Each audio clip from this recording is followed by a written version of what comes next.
جاتا ہے، روتا ہے، فریاد کرتا ہے، آرزو کرتا ہے، تمنا کرتا ہے، التجا کرتا ہے، وہ رو کر اسے منانے لگ جاتا ہے۔ وہ بھی کہتا ہے فرشتوں ذرا زمین پر جھک کر دیکھو، میرا بندہ میری بارگاہ میں مانگ رہا ہے، جو مانگتا ہے اسے عطا کر دو۔ جب بندہ رب کا قرب حاصل کر لیتا ہے، اس کا محبوب بن جاتا ہے، اس کا پیارا بن جاتا ہے، اس کے ساتھ دوستی ہو جاتی ہے، پھر ملتا کیا ہے؟ بیٹھا زمین پر ہوتا ہے، لوہے محفوظ کے لکھی ہوئی تقدیروں کو پڑھ لیتا ہے، زمین پر بیٹھ کر لوہے محفوظ کو دیکھ لیتا ہے۔ یہ ایک ولی کی طاقت ہے۔ آج تو لوگ نبیوں کی طاقت کا انکار کرتے ہیں، نبیوں کی طاقت تو ورا ہے، ان کے تو کیا کہنے، ولی ہماری سمجھ میں نہیں آتا، تو صحابی کیسے آئے گا، پھر اس کا امام کیسے آئے گا؟ حضرت سیدنا امام احمد بن حنبل رحمہ اللہ تعالی بغداد کے بازار میں جاتے ہیں، دیکھا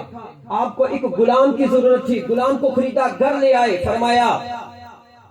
میں نے تجھے خریدا ہے، قیمتاً خریدا ہے، اب بتا تو کھائے گا کیا، تیرا نام کیا ہے؟ کہنے لگا حضرت غلاموں کے کوئی نام نہیں ہوتے، جس نام سے پکارو گے تو میں آ جاؤں گا۔ فرمایا تو کھائے گا کیا؟ عرض کی حضور غلاموں کی کوئی چاہت نہیں ہوتی، جو دو گے وہ تو کھا لوں گا، کس کمرے میں رہو گے؟ عرض کی حضور غلاموں کی رضامندی نہیں پوچھی جاتی، جہاں رکھو گے وہاں رہ لوں گا۔ کمرے دکھا دیے گئے، یہ سارے کمرے ہیں، کہاں رہنا چاہتا ہے؟ وہ ایک پرانے کمرے میں اس نے قیام پذیر ہوا، کہنے لگا حضرت میں اس کمرے میں رہنا چاہتا ہوں۔ ٹھیک ہے تمہاری مرضی۔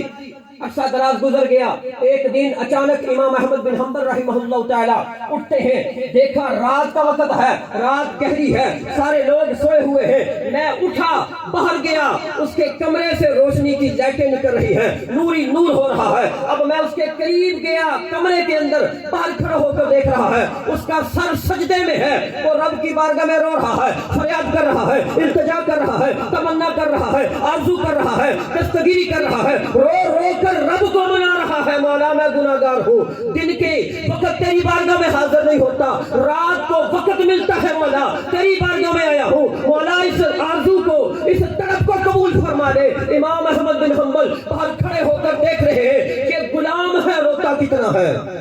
غلام، فریاد کر رہا ہے، تڑپ کتنی ہے، اس کے اندر آہ کتنی ہے، رب کو منانے میں لگ گیا ہے، رب کے ساتھ باتیں کر رہا ہے، ساری دنیا سو گئی ہے، دن کو میرا کام کرتا ہے، رات کو اسے مناتا ہے، فریاد کر رہا ہے، رو رو کر عرض کر رہا ہے مولا گناہگار بندہ ہوں، امام احمد بن حنبل میرا آقا ہے، میرا مولا ہے، اس کے بھی کام کرنے ہوتے ہیں، اے مولا مجھے معاف فرما دے، درگزر کر دے، دن کے اندر تیری بارگاہ میں حاضر نہیں ہوتا۔ جناب امام احمد بن حنبل رحمہ اللہ تعالی گھر چلے جاتے ہیں، نماز کا وقت ہوتا ہے، جب نماز فجر ادا کرتے ہیں، آپ نے اس غلام کو بلایا، او غلام آ تجھے میں آزاد کرتا ہوں، آ تجھے آزاد کر دیا ہے، اللہ کے نام سے تجھے آزاد کر دیا ہے، اب دن کو بھی اس کی عبادت کر، رات کو بھی اس کی عبادت کر۔ کہنے لگا امام